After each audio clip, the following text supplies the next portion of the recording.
अगर किसी इंसान ने आपको बर्बाद करने के लिए, आपको पूरी टेंशन देने के लिए, आपको दुख देने के लिए, दर्द देने के लिए, पूरी तरह से तनहा और खत्म कर देने के लिए प्लान बनाया हो पूरी जिंदगी, और वो अपने प्लान में सक्सेस हो गया हो, और कैसा लगे कि आप उसके सामने जाएं, रोएं, गिड़गिड़ाएं और उसे समझाएं तूने क्या बुरा किया है और मेरे को इतना दुख हुआ और मेरे को इतना नुकसान हुआ, मेरा ये हो गया वो हो गया, तो उसे क्या लगेगा? उसे सिर्फ खुशी होगी और उसे इस बात की तसल्ली होगी कि हाँ, मैंने जिस चीज के लिए प्लान किया था, जिस चीज की कोशिश की थी, वो सारी चीजें सक्सेस हुई और इसे दुख मिला। वही हो रहा है हमारे देश में। इस पूरे देश में जो आज परिस्थितियां हैं सिर्फ वही हैं हमारे देश में। आपने ये जो मैंने अभी फोटो लगा रखी है अपने स्क्रीन पर, आपने इन्हें कई लाखों बार टीवी पर डिबेट्स में बैठे हुए देखा होगा, ये सारे मुसलमानों को। और हमारे देश के कई लीडर्स और भी बुद्धिजीवी लोग इनको तर्क देके कोशिश करते हैं इनको दिमाग से इनका समझाने की कि भाई तुम यहाँ गलत हो, तुमने ऐसा किया, तुमने वैसा किया। ये सिर्फ उस टाइम खुश हो रहे होते हैं, इन्हें इस बात से कोई लेना देना नहीं होता, बल्कि ये खुश हो रहे होते हैं कि जिस तरह से हमने अपने समाज को डेवलप किया है, जैसी ट्रेनिंग दी है, वो वैसा हो रहा है। इन लोगों को दुख भी हो रहा है, इनका नुकसान भी हो रहा है, ये लोग कन्वर्ट भी हो रहे हैं और उनकी हर चीजें हो रही हैं। ये रेप के मामले सुनना, किसी के मरने का मामला सुनना, टेररिस्ट अटैकों का मामला सुनना, ये सब इनके लिए सुखद होता है, ना कि इनको किसी तरह का दुख होता है। और आप कोशिश हमेशा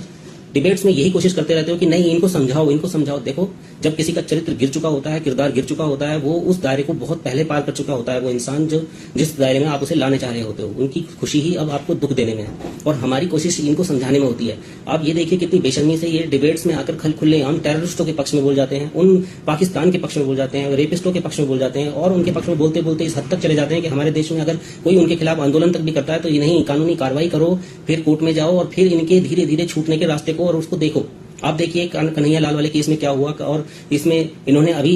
जो ताजे 2 केस हैं जिनमें ये तरुण को मार दिया गया होली वाले दिन, और दूसरा सलीम वास्तविक वाला केस। सलीम वास्तविक वाले केस में इनका दर्द ये है कि पुलिस ने उनका एनकाउंटर क्यों किया, उनके ऊपर कानूनी कार्रवाई क्यों नहीं की, क्योंकि ये जानते हैं कि कानूनी कार्रवाई होती तो उसमें हम अपने झूठे सच्चे आरोप या कुछ न कुछ जुगाड़बाजी पैसे वैसे भर के और सबूतों के अभाव में या कुछ भी करके, जैसे कि कन्हैया लाल वाले केस में इन्होंने छुड़वा लिया था उन दोनों लोगों को, ऐसे ही ये इन दोनों लोगों को छुड़वा लेते। यही चाहते हैं, ये खुद तो चाहते हैं हम सरिया के कानून के हिसाब से लोगों की गर्दनें उतारें, लोगों को मॉब लिंचिंग करें, घरों में घुस जाएं, सब कुछ अपने हिसाब से करें, लोगों के घरों में आग लगा दें। लेकिन ये दूसरे वाला पक्ष हमेशा